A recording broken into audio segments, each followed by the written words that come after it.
En primer término, agradezco muchísimo la oportunidad que se nos ha dado a varios de venir, no solamente a responder algunas de las inquietudes que han surgido a lo largo de el debate sobre estos temas tan sensibles y relevantes para el país, sino también algo que me parece que es muy importante, y es que también podemos aprovechar para hacer aportes adicionales que esclarezcan en mucho lo que es el objetivo fundamental del expediente que ustedes están tratando, el expediente 24.697, sobre el debilitamiento de la política de seguridad pública y las eventuales responsabilidades.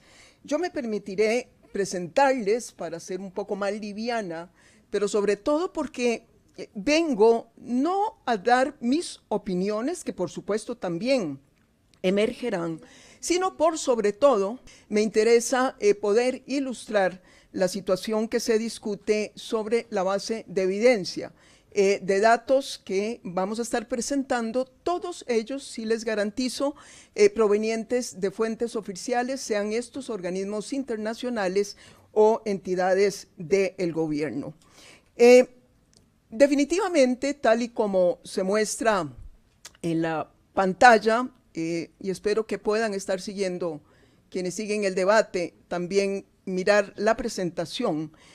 Sin lugar a dudas, hoy Costa Rica está experimentando una crisis de seguridad, y déjenme decirles así de claro, comparando con muchos otros escenarios que me ha correspondido ver, especialmente en América Latina, se encuentra al borde del abismo. En tan solo 10 años, Costa Rica pasó a ser uno de los 5 países más seguros de América Latina, a convertirse en el segundo país más violento de Centroamérica y en el 7º más violento de América Latina.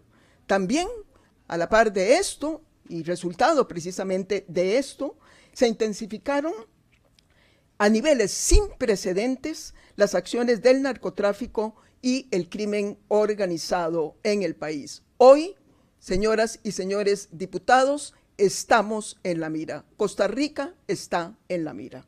No necesito decir mucho cuando efectivamente ocupamos las primeras páginas de los principales medios de comunicación a nivel internacional. Hasta el presidente Trump de pronto se enteró a dónde quedaba San José de Costa Rica. Y vean ustedes el dato que les mencioné al arranque, en este conjunto de barras que reflejan la tasa de homicidios por 100.000 habitantes para toda la región.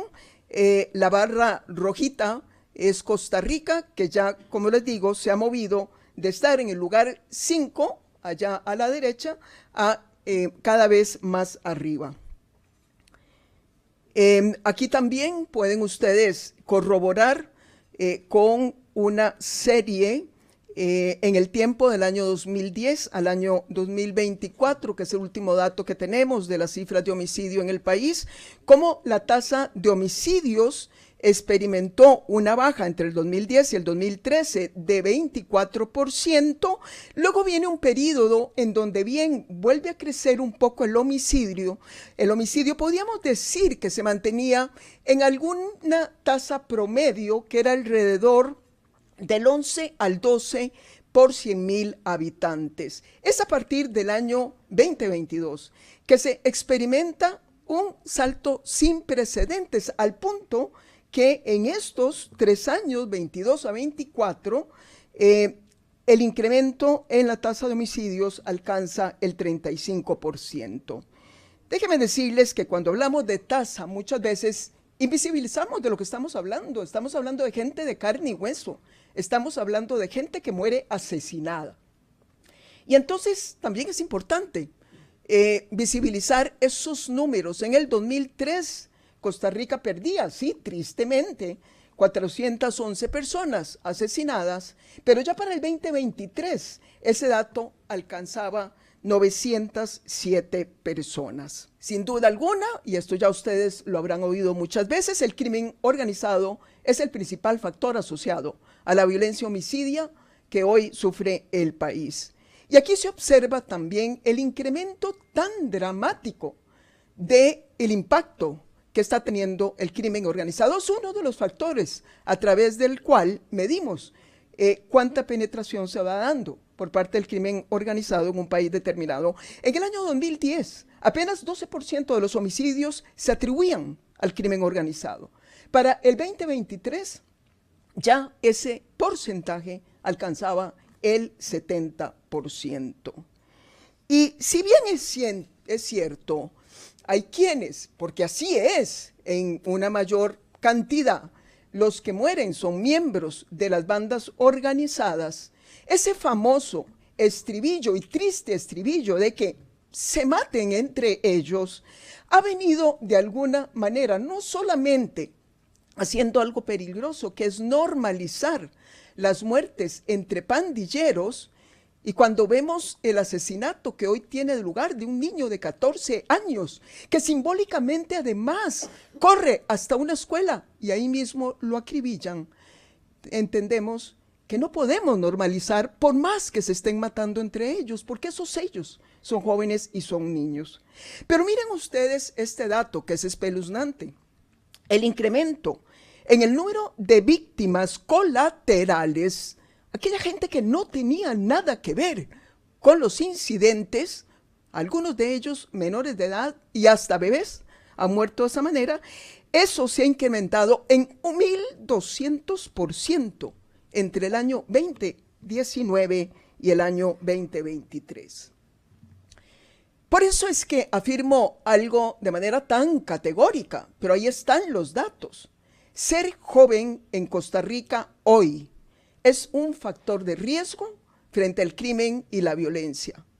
Los estamos condenando, señoras y señores diputados, a terminar en una celda o en una fosa. Vean ustedes las edades de las víctimas de homicidio. 60% de ellos son jóvenes entre 15 y 29 años. 47% de quienes guardan prisión son jóvenes entre 18 y 34 años. 81 personas de esas que guardan prisión son personas con secundaria incompleta.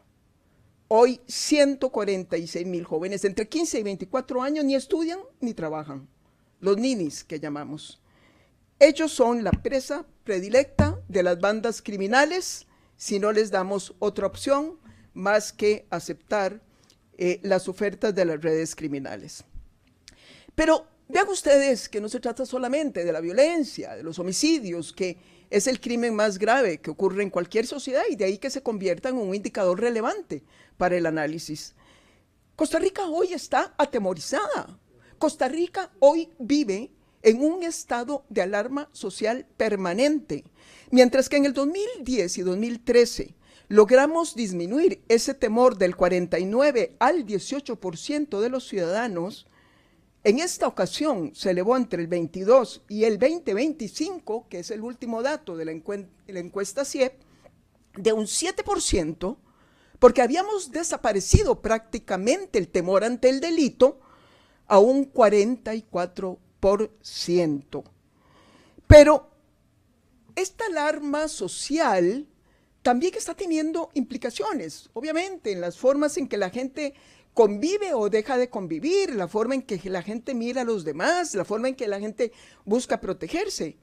Pero ven ustedes el impacto también, a veces no tan explícito, que puede tener desde el punto de vista del desarrollo económico. Acaba también de salir una encuesta corrida por la Cámara de Industrias de Costa Rica, y vemos estos resultados. 70% de las empresas consideran que Costa Rica es insegura o muy insegura. 51% consideran que la inseguridad está afectando su competitividad. 1 de cada 10 empresas, ustedes dirán, nada más una. Veamos la tendencia, cómo va a venir. 1 de cada 10 empresas han pospuesto o reducido planes de expansión por la inseguridad. Esta fue la declaración que ante estos datos dio ayer el presidente de la American Chamber, cuando dijo, tradicionalmente en Costa Rica eso nunca había sido un tema de preocupación. Cuando hacías toda la matriz y venía un tema de seguridad, hacías un check de que Costa Rica estaba en verde. Eso lamentablemente sí ha cambiado. Lo dice la gente, lo está diciendo la gente todos los días en sus casas, en los buses, en sus trabajos. Lo dicen también los empresarios. La pregunta es, ¿cómo llegamos aquí? Y aquí quiero ser muy clara. Cualquier problema social que tenga un país, siempre podremos buscar antecedentes y nos podemos ir tan atrás en la historia como querramos. Podríamos en Juan de Caballón, quizás, encontrar muchísimos de los problemas que hoy Costa Rica vive. Sin embargo, la obligación de los gobernantes es enfrentar los desafíos de sus tiempos. Y el problema, por eso digo, no es necesariamente cuándo empezó, sino cuándo se salió de control. Y para esto, permítanme hacer un paréntesis, no porque yo subestime el nivel de conocimiento de muchos de ustedes, sino porque quiero seguir encadenando para lo que viene de manera lo más lógica posible mi presentación. La seguridad de Costa Rica está condicionada. Es una seguridad muy excepcional, casi que única a nivel mundial, porque confluyen dos factores importantes. Uno es el entorno y el otro es el modelo. En cuanto al entorno, pues vean ustedes que siempre hemos vivido en el barrio más peligroso del mundo y no podemos abandonar la casa que nos tocó. América Latina es, y ustedes podrán ver aquí un momento, América Latina, con menos del 9% de la población del mundo, contabiliza 35% de los homicidios. Entre las 30 ciudades más peligrosas del mundo, 20 son latinoamericanas. Y América Latina aloja a los 3 países del mercado ilícito más exitoso, más generador de recursos, que es el mercado ilícito de la cocaína. Ahí les pongo esta tabla, este es de la Iniciativa Global contra el Crimen Organizado 2023, y ustedes pueden ver los 15 mercados que ya hoy operan en América Latina. De ellos nos hemos convertido, América Latina, en el hub principal de por lo menos 5 de ellos. Y les invito a que vean los primeros, porque hay una combinación explosiva entre las drogas ilícitas y las armas ilícitas. Por eso es que la expresión de violencia del crimen organizado en América Latina es tan particular. Pero no solamente se trata del barrio en que vivimos, pero eso ha sido así siempre. Se ha agravado en los últimos años, aunque no en todos los países por igual. Pero América Latina siempre ha sido así. Es decir, que a mí me tocó gobernar con la misma América Latina, que a los presidentes que siguieron o sucedieron les tocó gobernar exactamente con los mismos vecinos. De manera que hay que estar siempre en alerta considerando ese factor. Y el segundo elemento, que ese sí es absolutamente excepcional, es que nuestra seguridad es 100% civilista. El artículo 12 de la Constitución Política abolió el ejército. Y además, precisamente por estar apoyada exclusivamente en cuerpos de policía civil, es que se vuelve tan fundamental tener como aliados al Estado de Derecho, que son los jueces y los fiscales, y además el desarrollo social para prevenir todo lo que podamos. Porque cuando se trata ya de enfrentar a los malos, no necesariamente podemos hacer lo que algunos países están haciendo, que es echar a las tropas a las calles. De manera que la prevención, el Estado de Derecho, son pilares fundamentales a la par de la policía en el caso de Costa Rica. Estos 3 pilares tienen que ir de la mano frente a cualquier estrategia de seguridad que aspiremos sea exitosa. Estado de Derecho, prevención social y la policía civil. Estos son los mercados criminales identificados en nuestro país. La cocaína, por supuesto, el 100% de la cocaína se produce en América Latina, el 70% de los decomisos de cocaína son en América Latina, la cocaína ya está en Costa Rica, recursos renovables, delitos cibernéticos Y les voy a dejar una pequeña inquietud, como si no tuvieran tanto que hacer ustedes, y es que le pongan atención al que ocupa el cuarto lugar, que va a ir creciendo, o sea, creciendo, acuérdense de mí si no se hace algo al respecto, que son las extorsiones y los cobros ilegales por protección. Pues bien, a partir de esta condición tan excepcional que tenemos, el entorno y nuestro modelo, yo agregaría que hay otro elemento adicional que complica nuestra situación desde el punto de vista de la gestión pública, y es que el modelo policial que diseñamos es un modelo totalmente atomizado. Los costarricenses siempre han sido suspicaces, y eso es sano, déjenme decirles, frente a la concentración de poder. Y entonces siempre se resistieron a concentrar todo en un único mando policial. Este es nuestro cuadro de policías. Estamos hablando de 12 policías más las municipales, que pueden andar por 18 o 20 en este momento. Esto va a ser importante por lo que les voy a decir en lo que sigue, por los elementos tan necesarios de coordinación y de integración del accionar policial. Entonces, vaya, habiéndoles dicho brevemente esas dos condiciones tan particulares, hay 4, a mi modo de ver, factores que son indispensables para procurar alcanzar el éxito en cualquier política de seguridad ciudadana. Una es la actitud de alerta permanente. De nuevo, el barrio es peligroso. Segundo, un liderazgo que convoque al más alto nivel. Tenemos un modelo atomizado, y si los dejamos que cada uno vaya por su lado, vamos a disminuir los niveles de eficiencia. Muchísimo más vamos a disminuir los niveles de eficiencia si en lugar de convocar, desconvocamos a través del ataque permanente a algunas de las instituciones. El tercer elemento es la estrategia integral, porque, insisto, la prevención social ha sido el corazón del éxito que tuvimos como país, pero también el control policial y obviamente la sanción oportuna de tipo judicial. Y finalmente, el financiamiento, los recursos, cada vez se vuelve más importante la información y la inteligencia. Déjenme decirles que, a mi modo de ver, en materia de liderazgo político, se claudicó. Se claudicó en el papel más importante en el modelo de seguridad de Costa Rica, que es convocar y que es coordinar. Y por eso es que existe la Ley General de Policía, el Consejo Nacional de Seguridad, que difícilmente se ha convocado en los últimos años. Además, y aquí va a haber una seguidilla posiblemente de elementos que confirman que esos factores a los que me refería, que son claves, no se están cumpliendo. De manera que el resultado no puede ser otro, más que el que estamos viendo. Porque aparte de que se claudicó en la naturaleza del liderazgo que requiere nuestro modelo de seguridad, disminuyeron sensiblemente los recursos asignados a la seguridad.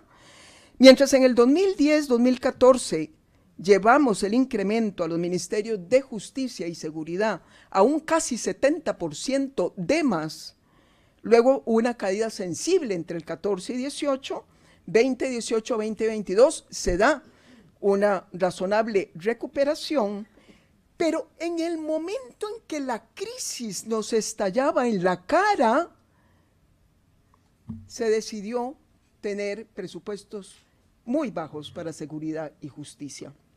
Yo quiero reconocer el esfuerzo que los diputados y las diputadas hicieron, a la fuerza y contra la voluntad muchas veces del ministro de Hacienda, de incorporar recursos en el presupuesto para estos organismos, para el OIJ del Ministerio Público. Sino ese dato de este débil incremento de 9.8 posiblemente ni se habría alcanzado, pero resulta claramente insuficiente. Se ha reducido el número de policías por habitantes. Cuando somos más habitantes y cuando el escenario es muchísimo más complejo, la tasa de encuadramiento policial idónea es entre 350 y 400 policías por 100,000 habitantes. En el 2013, con un gran esfuerzo, la llevamos a 312. Hoy está alrededor de 300, aunque reconozco que por los recursos que ustedes asignaron, se está volviendo a contratar algunos policías. Pese, y esto sí que es preocupante, Pese a que el comercio de cocaína crece a nivel global, no los voy a abrumar con los datos, pero hubo un rebote, tanto en los mercados lícitos como en los mercados ilícitos después de la pandemia. Y la droga que creció más en su consumo fue la cocaína. Entonces, en estos años, en donde el comercio de cocaína se ha acrecentado a niveles nunca antes, a nivel global, en Costa Rica caen los decomisos de cocaína. Algo que simple y sencillamente no calza. Se reduce, además, y yo sé que aquí puede haber una discusión muy de fondo, muy filosófica, la cárcel no necesariamente es la solución, pero a veces no nos queda más que ir a limpiar las calles cuando se ha abandonado el problema, ¿no? Lo importante es hacerlo apegados, estrictamente apegados al Estado de Derecho y a las garantías procesales. Pues resulta que hubo una alianza entre el gobierno en su momento, durante mi administración, y los jueces de la República. Y conseguimos una de las medidas más exitosas, ha sido un caso de análisis a nivel mundial, que fue la creación de los tribunales de fragancia. Muchos de ellos con los recursos necesarios para trabajar 24 horas. Y entre esa alianza entre fiscales, policías y jueces, en caliente se llevaban las denuncias, de una vez con las víctimas y de una vez con los testigos y los responsables. Como consecuencia de esos juicios abreviados, se nos llenaron las cárceles del país. La población penitenciaria en mi gobierno creció 80% y la población institucionalizada 35%. Vean luego ustedes lo que pasa. Se ha abandonado eso. Aquí no estamos pidiendo la receta de Bukele. Eso es arbitrariedad, eso no es firmeza lo que él hace. Pero sí necesitamos mayor efectividad y eso solamente se logra en el momento en que volvamos a recomponer la alianza entre los jueces y los gobernantes. Tenemos que estar del mismo lado. ¿Cuánto deben aplaudir los malos de la película cuando nos ven pelear entre nosotros? Pero además, y esto a mí me duele, porque se crearon precisamente con la Ley General de Policía, cuando yo di mis primeros pasos en los temas de seguridad, que es la Policía de Control de Drogas y el Servicio Nacional de Guardacostas. Ambos hoy están debilitados, pero además buscan desacreditarlos, como se hace con el OIJ o el Ministerio Público. En la PCD, y revisando actas, yo les pediría que indaguen más. Ellos merecen que se indaguen más. Es una de las policías más profesionales que existía en la región. Se le restaron recursos, se le restó el papel rector, se sacó del control de fronteras aéreas, de fronteras terrestres y de fronteras marítimas. No encuentran a ningún oficial de la PCD en ninguno de estos puestos que estoy aquí enumerando. Eso es muy grave. Yo entiendo que los policías no pueden permanecer por mucho tiempo en un único puesto, pero se rotan, pero se ponen y se sustituyen por aquellos que han recibido la formación y el conocimiento. Y de guardacostas no voy a profundizar, en eso ustedes sí han ahondado muchísimo y los felicito por ello.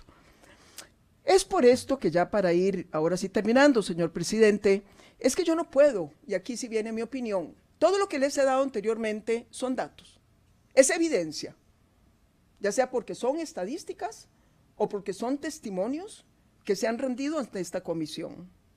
Pero esta sí es mi opinión y me voy a adelantar posiblemente a lo que ustedes en su momento tendrán que llegar a establecer. No pretendo, por supuesto, imponerles mi criterio, ni mucho menos. Pero la crisis de seguridad de hoy es real y el principal responsable es la actual administración. Se han conjugado tres grandes factores. El fortalecimiento de los mercados ilegales en América Latina, como ya pudieron observarlo. Segundo, la ausencia de la visión, de la estrategia y del liderazgo en Costa Rica. Y como resultado de estas dos cosas, vean, el crimen organizado son empresas globales, debidamente articuladas. Ellos hacen escenarios, ellos leen las estadísticas, ellos monitorean los acontecimientos en un país. Y cuando ven que un país afloja, simplemente se desplazan. Cuando en otros empiezan a socar, se desplazan. Y a mí lo que me angustia es que con la guerra a las drogas que le está declarando el presidente Trump, particularmente a los grupos organizados de México y particularmente al tema del fentanilo, a mí lo que me angustia es que lo que vamos a ver es un desplazamiento de los laboratorios de fentanilo que se pueden acomodar en la cocina de cualquier casa hacia países como los nuestros. Entonces, no hemos visto nada con la cocaína. Lo que nos espera con el fentanilo, si no frenamos esto, es el verdadero infierno. Por eso es que termino pues diciendo también, o retomando lo que dije al inicio, que Costa Rica hoy está en la mira del crimen organizado y de grupos que operan fuera de la ley. Tenemos que hacer lo posible, y sé que ustedes están en eso, porque estos grupos no se consoliden, ya están aquí muchos de ellos. Tenemos que evitar que esa imagen de esa Costa Rica que hoy ve el presidente Trump o que ven en las primeras páginas muchos ciudadanos del mundo, debemos evitar que esa imagen se fije en la retina de los medios internacionales, de los mandatarios, de los empresarios y de los ciudadanos del mundo, porque Costa Rica nunca fue así, porque nunca fue vista así. Lo nuestro ha sido siempre la paz ciudadana, no la violencia, no la criminalidad. Muchas gracias.